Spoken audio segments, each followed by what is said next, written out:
Hello दोस्तों, आप सभी का स्वागत आपके अपने यूट्यूब चैनल पीपीएस तेज में। मैं हूं पुष्पेंद्र सिंह और आज हम प्रतिशत के इस भाग 3 में ऐसे सवालों को लेकर के आए हैं जिससे आप समझते हैं कि हम जैसे छूट का सवाल आता है तो छूट कैसे निकालते हैं, प्रतिशत में कैसे निकालते हैं छूट, या परीक्षा में अंक आते हैं तो हम उसका प्रतिशत कैसे निकालते हैं।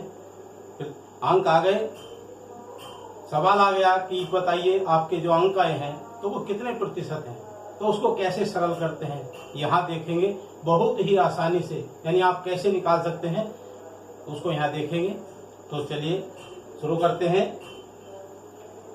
पहला सवाल देखिए, मोहन ने वार्षिक परीक्षा में पूर्णांक 50 में से 65% अंक अर्जित किए तो उसने कितने प्रतिशत अंक प्राप्त किए। यानी कि जो परीक्षा हुई है वो 500 नंबर की है, उसमें से उसके 65% अंक आए हैं तो वो अंक कितने हैं। अंकों की संख्या निकालेंगे, कितने अंक आए हैं, प्रतिशत दिया है, सरल है। यहाँ देखिए, जैसे पूर्णांक कितने का है, 50 का, 50 में से पूर्णांक कितने का है, 500, और 500 में से कितने 65% अंक आए हैं तो यहाँ निकालेंगे। तो परीक्षा में पूर्णांक कितना का है, 500 का, तो क्या हो गया 500 पूर्णांक है, पूर्णांक बराबर 500। अंक कितने आए, अंक आए हैं 65%। तो उसमें जो अंक है वो कितने हैं उसकी संख्या निकालनी है। तो हम इसे निकाल सकते हैं 500 यानी 500 का 65%, तो यानी 500 गुणा 65/100। ये हमने पहले बताया था कि जहां प्रतिशत यानी दिया हुआ है, का मतलब आता है गुणा लगती है और प्रतिशत का मतलब होता है बटे उसके 100 कर दिया जाता है। तो ये 0 से 0 कट जाएगा और क्या बचेगा, यानी 5 गुणा 65। इसे 5 से इसे गुणा कर देंगे, 5 पंजे 25 हासिल 2 और 5 छंग 30 और 2 32, यानी कि इतने अंक उसके परीक्षा में आए। देखिए 325 अंक आए थे और परसेंटेज थी 75। और इसमें दूसरा सवाल भी यहाँ बन जाता है। सवाल इस तरह से भी आ सकता है परीक्षा में कि वार्षिक परीक्षा में जो पूर्णांक था वो 500 का था, तो अंक कितने आए हैं, अंक आए हैं 325, तो उसे प्रतिशत में बदलिए। तो हम प्रतिशत में ही बदल सकते हैं, तो इसमें ऐसी कुछ नहीं। कैसे, अगर प्रतिशत में हमें इसे अंक बदलना है, 325 अंक परीक्षा में आए हैं, 500 का पूर्णांक है, तो हम उसको प्रतिशत में किस तरह से बदलेंगे। एक सवाल के 2 सवाल बन रहे नहीं, तो कैसे बदलेंगे। तो प्रतिशत में बदलने के लिए बताया था कि जिसका प्रतिशत निकालना है उस संख्या को ऊपर और कुल संख्या जो होती है वो नीचे, यानी प्राप्तांक नीचे आ जाएगा। यहाँ देखिए कैसे निकलेगा, एक सवाल से 2, 325 और बटे 500, यानी कि अगर परीक्षा बताया गया है कि 500 का पूर्णांक है, 325 अंक प्राप्त किए हैं, तो प्रतिशत निकालिए। तो हम उसका आराम से प्रत्यय निकाल सकते हैं, गुणा 100 कर दीजिए, ये 100 आ गया, 0 से 0 कट गया, ये 5 से कितना आ गया, ऐसे 325 बटे 5, 5 से इसे भाग कर दीजिए, 5 छंग 30, 2 बचा, 5 पंजे 25, 65%। इस तरह से सवाल दोनों तरह से आ सकता है। प्रतिशत में दिया है अंक निकालने हैं, अंक दिए हैं प्रतिशत निकालना है, हमें दोनों तरह से करना चाहिए। पता नहीं परीक्षा में किस तरह से प्रश्न आ जाता है, तो इस तरह से प्रश्न आता है। दूसरा प्रश्न देखते हैं। दूसरा प्रश्न क्या है, ये आपका अंकों का था। दूसरा प्रश्न, एक साड़ी का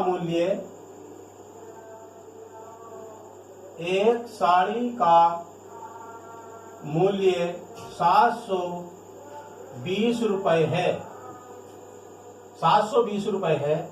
इस साड़ी पर 20% की छूट मिलने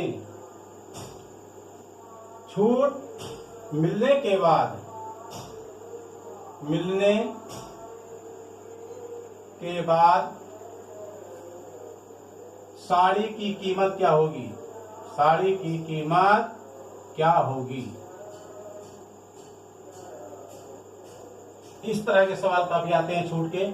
यानी कि साड़ी की कीमत दी हुई है, आप जाएंगे दुकान पर, जाते हैं, कोई भी साड़ी लेते हैं, कोई कपड़ा लेते हैं, तो वो बताएंगे, आपको रेट बता दिया कि 720 रुपए की है, लेकिन वो कहे या उस पर 20% की छूट भी है, तो वो छूट कैसे निकालनी है उसको यहाँ देखिए।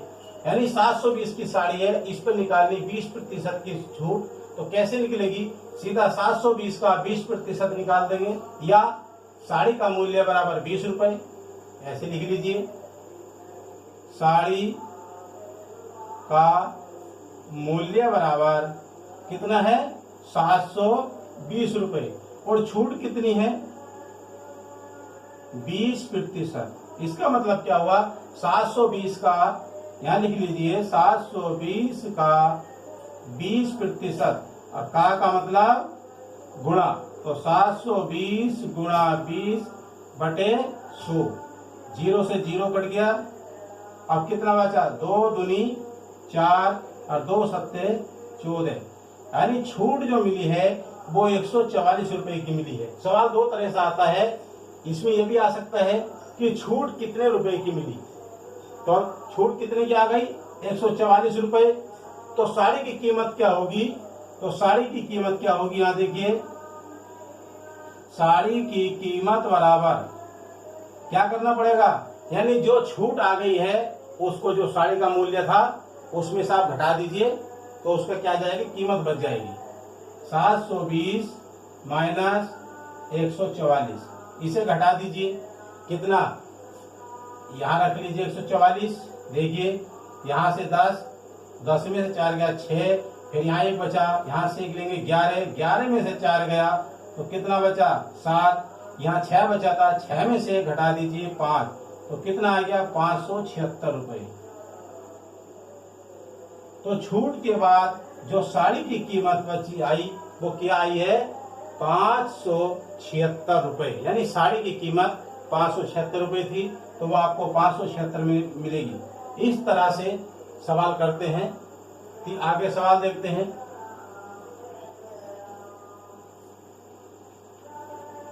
तीसरा सवाल,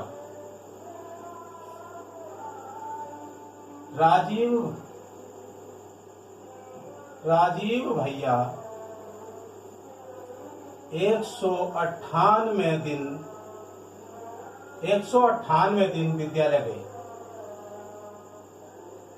198 दिन विद्यालय गए, यानी कि विद्यालय में जाना जैसे, तो 198 दिन विद्यालय गए।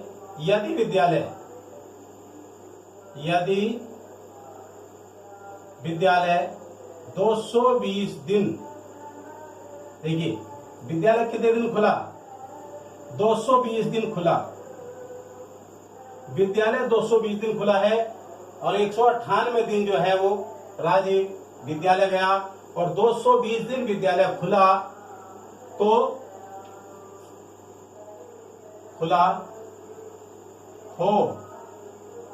उसकी उपस्थिति कितने प्रतिशत होगी? कितने प्रतिशत होगी? इसके लिए आप भी अपना निकाल सकते हैं। यदि हम विद्यालय गए तो हम कितने दिन गए, प्रतिशत निकालना है उसका। प्रतिशत निकालने के लिए अभी पहले भी आया था, वहां बार बार आ रहा है, और ये यहाँ इस तरह का प्रश्न आता है तो ये अधिकतर गलती करते हैं कि प्रतिशत कैसे निकलेगा। तो विद्यालय दिन कितने गए हैं? 198, और विद्यालय कितना खुला? 220, यानी 220 दिन विद्यालय खुला। 220 दिन विद्यालय खुला,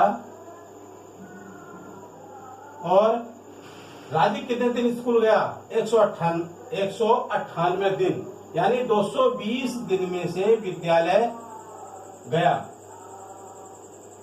220 दिन विद्यालय खुलने पर विद्यालय गया, ऐसे लिख दीजिए, राजीव विद्यालय गया।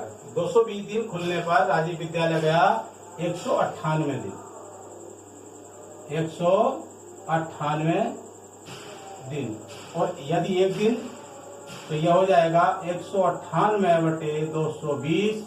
और विद्यालय जो है प्रतिशत हमारा 100 पर निकलता है, अगर हमें 100 मान लें तो ये कितना हो जाता है 198/220 गुणा 100।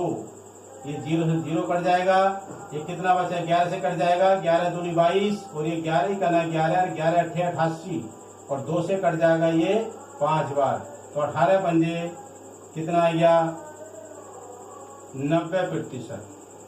तो वो विद्यालय जो उसकी उपस्थिति कितनी है 90%, तो 90% उसकी उपस्थिति रही। और सीधे हम इसकी जो है ये विधि आपकी लॉन्ग विधि है। यदि हमें इसे शॉर्ट करना है तो सीधे सीधे 198 और 220, तो यहाँ लिख दीजिए 198/220 गुणा 100। जब परीक्षा में आता है तो हमें समय कम मिलता है, तो वहां पर क्या करते हैं शॉर्ट चलता है, वहां तो हमें केवल उत्तर ढूंढना है। उत्तर ढूंढने के लिए हम क्या करेंगे, सीधा 198/220, इतना लंबा लिखने की जरूरत नहीं है, यहाँ से इसे काट दीजिए, ये कट जाएगा 11 से, 11 का ना 11 और 11 अठे 88 और 11 से 22 कटेगा 2 बार और 2 से कट जाएगा ये 5 बार और 18 और 5 की गुणा कितना 18 पंजे 90%। देखिए आंसर, यहाँ भी आंसर आ गया और ये भी आ गया। यानी कि हम यह शॉर्ट कर सकते हैं, इस तरह से लॉन्ग होता है। तो हम कहीं ऐसे प्रश्न आता है इस तरह से करते हैं। अगला प्रश्न लेते हैं, देखिए प्रश्न नंबर 4। प्रश्न नंबर 4, गीता ने, ये कुछ अलग है, गीता ने अंग्रेजी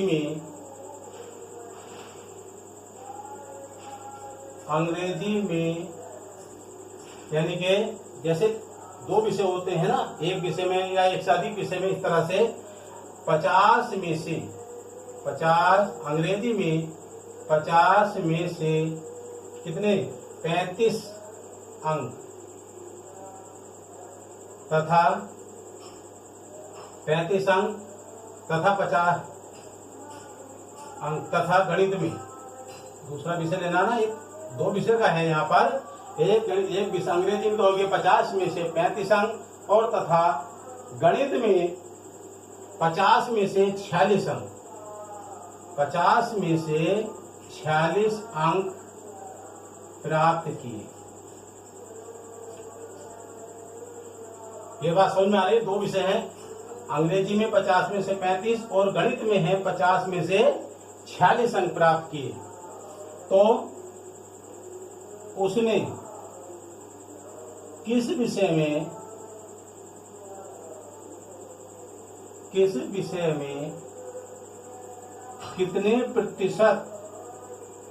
कितने प्रतिशत अंक अधिक प्राप्त किए, अधिक प्राप्त किए। यानी कि अब हमें जो है अंग्रेजी का भी प्रतिशत निकालना है और गणित का भी प्रतिशत निकालना है, दोनों का प्रतिशत निकालना है। फिर हमें पता चल जाएगा तो कौन से विषय का अधिक, कौन से विषय में कितने प्रतिशत अधिक अंक है, तो दोनों का अलग अलग निकालना। पहले निकालेंगे हम गणित, अंग्रेजी में 50 में से 35। तो हम यहाँ सीधा जब प्रतिशत निकालते हैं तो आपको बताया था जो जिसका निकालना है वो संख्या ऊपर बटे दूसरी नीचे गुणा 100। 50 दूनी 100 और 35 दूनी 70। कितने प्रतिशत आ गए 70%। किसमें आए, अंग्रेजी में जो अंक आए हैं वो 70% आ गए। अब गणित में देखते हैं, इसी तरह से हम गणित में निकालेंगे। गणित में 50 में से कितने 46, तो 46 बटे 50 गुणा 100, 85 काट दीजिए सीधे इसको 2 बार, और 46 दूनी कितने होते हैं 92। 92% अंक। देखिए तो कौन से विषय में ज्यादा है ये तो पता चल रहा ना भाई। दो अंग्रेजी में कितने हैं 70% हैं, और गणित में कितने हैं 92% हैं। तो अधिक कौन से विषय में हुई गणित विषय में। ठीक, तो गणित विषय में आइए कितने अधिक है उसे घटा दीजिए, कितने अधिक है गणित विषय में अधिक।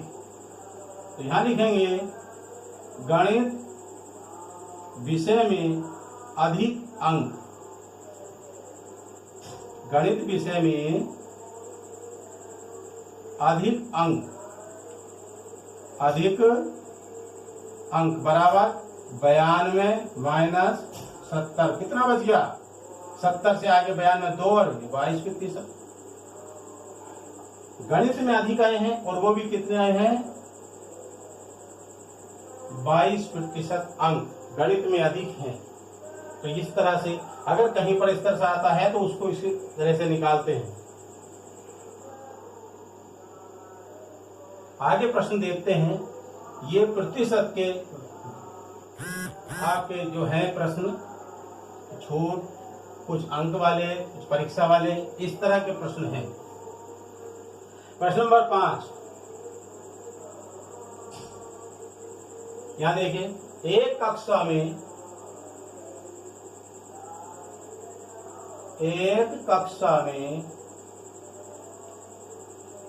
80 छात्र थे। एक कक्षा में कितने छात्र थे 80 छात्र थे। 10% छात्र प्रथम श्रेणी में, 10% छात्र प्रथम श्रेणी में और 60% छात्र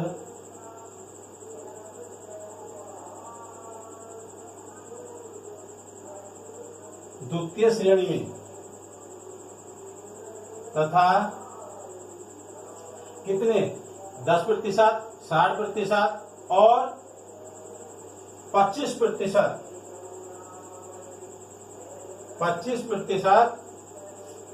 छात्र तृतीय श्रेणी में उत्तीर्ण हुए।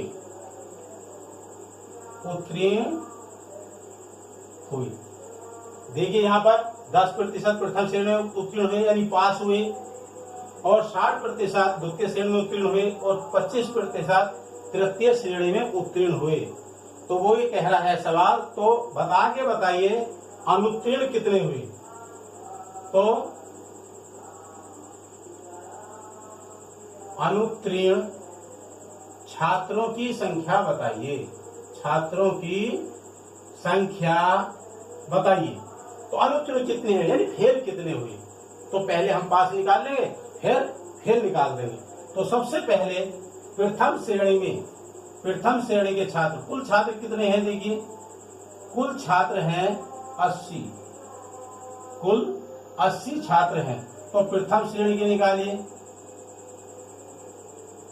प्रथम श्रेणी में कितने थे 10%, तो ये हो जाएगा 80 × 10/100।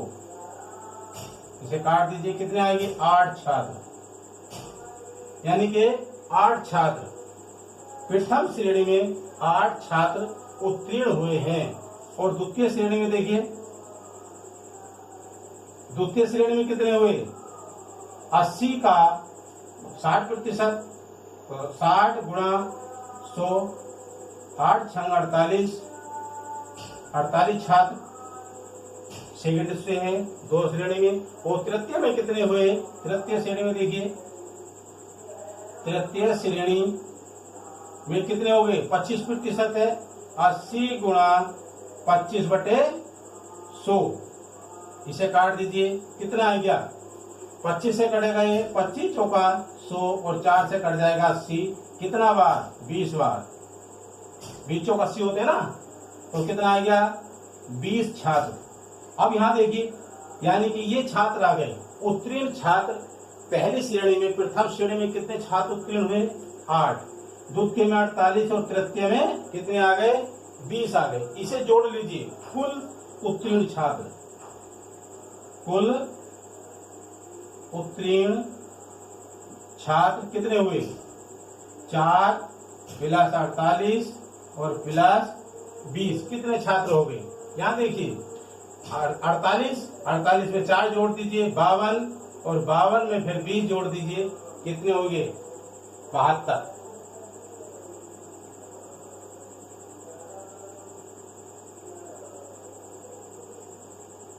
यहाँ ये 25%, थोड़ा सा एक 25 चौका 100, 4 से कट गया 20 बार 20 यहाँ आ गया, यहाँ 8 आ गया, सॉरी यहाँ 4 लिखा गया, गलत हो गया। 8 छात्र हैं ये, तो 8 यहाँ जोड़ लीजिए, 8 और 8 16 हासिल, 1 6 और 1 7, 76 छात्र। कितने छात्र? 76 आ गए। ये हमारे उत्तीर्ण हो गए। अनुत्तीर्ण कितने हुए? अनुत्तीर्ण कितने हो गए? तो अनुत्तीर्ण बराबर हो गए कितने? 80 में से घटा दीजिए, 80 माइनस 76 बराबर 4 छात्र। यानी 4 जो छात्र हैं वो फेल हो गए। इस तरह से ऐसे प्रश्न कहा जाता है। बहुत महत्वपूर्ण प्रश्न है ये परीक्षा में आते हैं। आगे प्रश्न देखते हैं।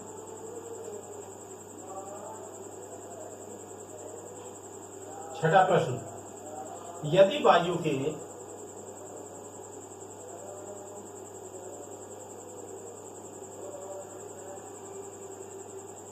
ये कुछ अलग है, देखिए, यदि वायु के 2250 भागों में से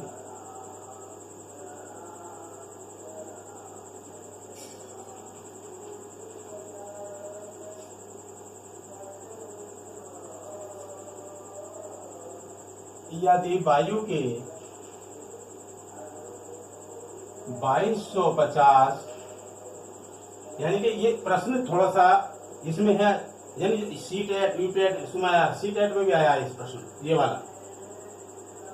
यदि वायु के 2250 भागों में से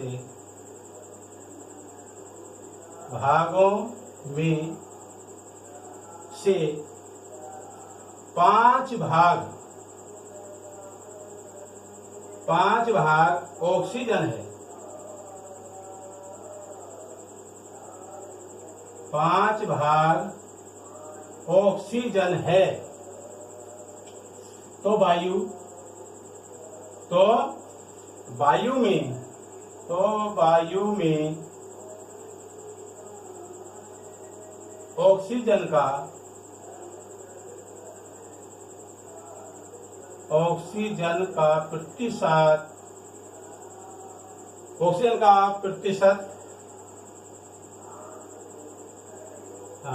ऑक्सीजन का प्रतिशत क्या है? ये है प्रश्न। यदि वायु के 2250 भागों में से 5 भाग ऑक्सीजन है, तो वायु में ऑक्सीजन का प्रतिशत क्या है या कितना है? अब हमें यह निकालना है, जैसे पहले सवाल होता है ऐसे ही इसी तरह से। तो हमारा कुल भाग कितने हैं? 2250 है, और ऑक्सीजन का जो भाग है वो 5 भाग है ऑक्सीजन, उसमें से 5 भाग ऑक्सीजन है वायु में, तो हम उसका प्रतिशत निकालेंगे तो वो कितना आएगा, उसको यहाँ निकालना है। तो कुल भाग कितना है? तो यहाँ ये हो जाएगा 5, तो ही बताया था, कुल बटे 2250 गुणा 100। यहाँ देखिए, अगर हमें प्रतिशत निकालना है तो संख्या ये शॉर्ट चल गया है, यानी कि 5 बटे 2250 गुणा 100, 0 से 0 काट दीजिए। अब कितना? 5 से कट जाएगा,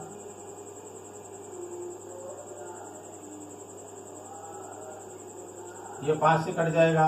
कितना बार? यहाँ देखिए 5 चौक 20, ये कितना आ गया? 2 बचा 25, 5 पंजे 25, 45 आ गया, बराबर 10 बटे 45। यहाँ देखिए 10 ऊपर पहुंच गया, क्योंकि यहाँ जो सबके नीचे हर होता है वो 1 माना जाता है। ये भी फिर 2 से कट जाएगा, वो 5 से कट जाएगा, 5 दूनी 10, 5 9 45। तो यह आ गया आपका 2/5% आंसर। यानी जो हमारा वायु में ऑक्सीजन का भाग है वो 2/9% है। ये परीक्षा में आया था, यानी कि उसमें सीटेट की परीक्षा में आया था, इसलिए यहाँ पर ये प्रश्न बताया गया। तो इस तरह से हम यहाँ आज जो हमने प्रतिशत के भाग 3 में पढ़ा है, छूट और अंकों से संबंधित प्रश्न, उनका हल, इस तरह से आपकी समझ में आया है। वीडियो अच्छा लगा है लाइक कीजिए, शेयर कीजिए। फिर मिलते हैं नेक्स्ट वीडियो में, उसमें हम कुछ दिनों से संबंधित, वर्ष से, दिनों को वर्ष में कैसे बदलते हैं, वर्ष को दिन में कैसे बदलते हैं, महीना, इस तरह का वीडियो लेकर के आएंगे। तब तक के लिए जय हिंद, जय भारत।